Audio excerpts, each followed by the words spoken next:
teman-teman, kami dari kelompok 1 akan menceritakan kembali teks hikayat yang berjudul Hikayat Malim Deman.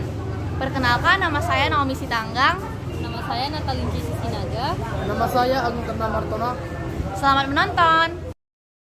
Suatu hari, pada jam istirahat SMA YPHKBP, Agung dan Natalin terlihat sedang membicarakan sesuatu. Tiba-tiba, Bantu dulu aku, stres sekali aku loh. Dari tadi aku nyariin ini, tapi gak dapet dapatku. emang itu apa? Ini ada tugas bahasa Indonesia, disuruh mencari nilai yang bisa dipetik dari hikayat. Masalahnya dari tadi ku baca-baca, gak dapatku nilai yang bisa dipetik. Yaudah gini-gini, nanti Eko ceritain dulu sama kami. Nanti siapa tahu kami bisa bantu cari nilainya. Gimana? Jadi, hikayat ini tuh adalah hikayat Malim Deman. Alkisah, hiduplah seorang pemuda yang bernama Malim Deman. Dia adalah seorang yatim dan hanya tinggal bersama ibu dan pamannya. Dia adalah pemuda yang rajin dan selalu membantu ibunya bekerja di ladang sawah. Di dekat ladang sawah mereka, hiduplah seorang janda yang bernama Mande Rupiah. Mande Rupiah adalah seseorang yang baik hatinya. Setiap hari, Mande Rupiah memberikan makanan kepada Malim Deman. Nah, suatu malam, aku dengarkanlah. Suatu malam, si Malim Deman ini kehausan saat dia menjaga ladang sawah. Terus akhirnya dia pun pergi masuk ke hutan untuk mencari sumber air. Ketika ia tiba di hutan, dia mendengar sayup suara ketawa-ketawa gitu. Ada suara-suara orang ketawa. Terus akhirnya dia pun mencoba mencari tahu dari mana asalnya suara itu.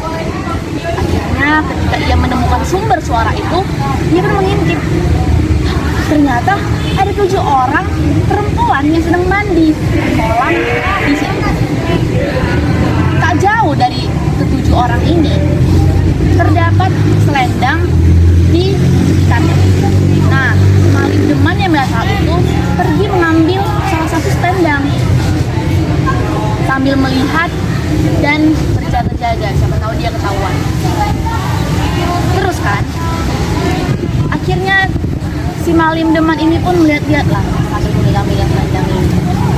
Kapan hasilnya?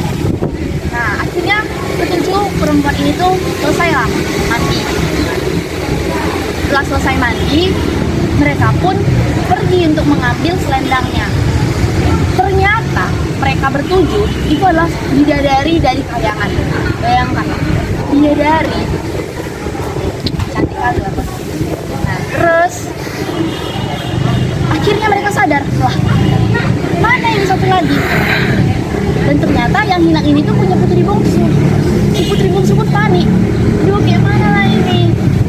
Selendangku hilang, katanya.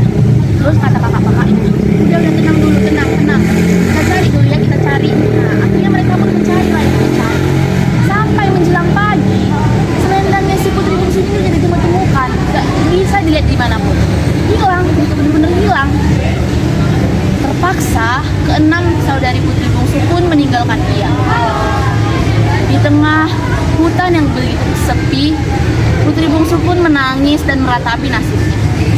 Malim Deman yang masih melihat kejadian itu berpura-pura mendatangi putri bungsu. Yang kirinya lah kan,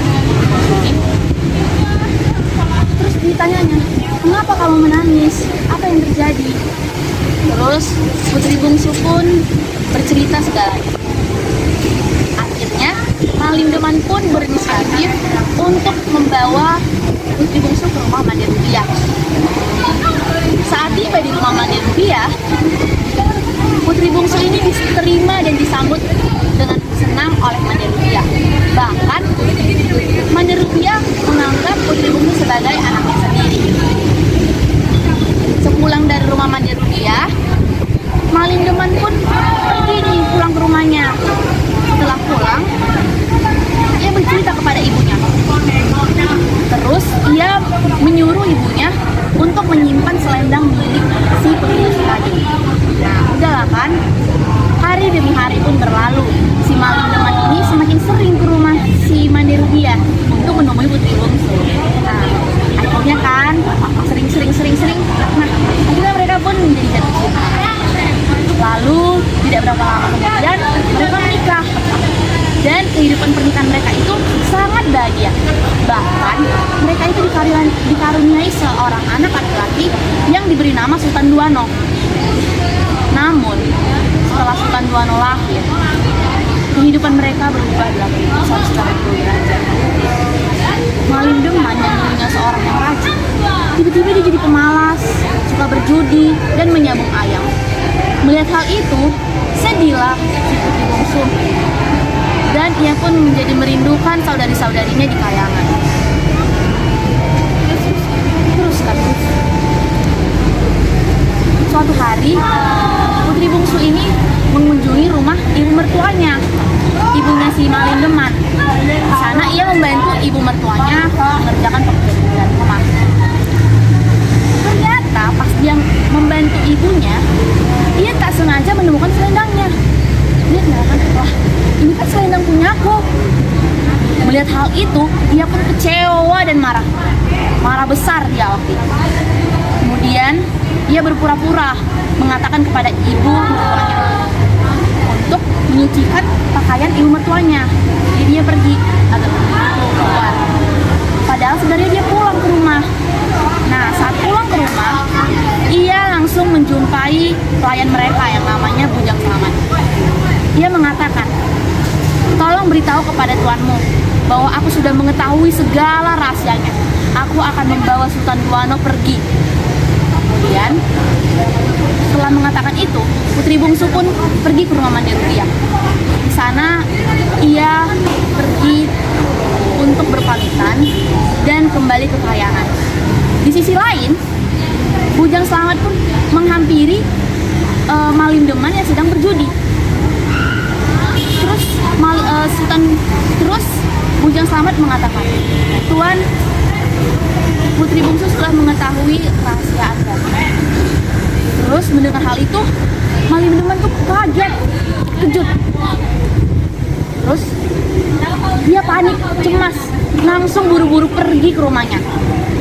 Namun setelah tiba di rumahnya, malangnya nasibnya maling deman, putri bungsu dan Sultan Duano sudah pergi. Dengan penuh penyesalan, ia menangis karena mengingat hal-hal yang sudah diperbuatnya. Dia sangat berharap dapat memutarbalikkan waktu dan berubah menjadi pribadi yang lebih baik. Sekian, itulah cerita hikayat maling deman. Itulah ceritanya. Apa lagi yang sedikit? Aku tahu. Tadi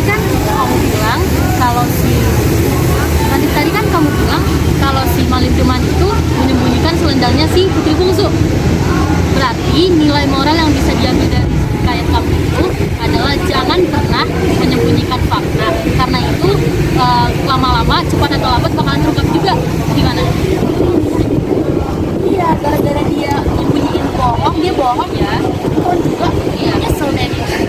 Iya kan? Iya. Ya, catat deh. Makasih ya. Ya, oke. Terima kasih sudah menonton video kami. Mohon maaf apabila ada kesalahan dalam perkataan dan perbuatan.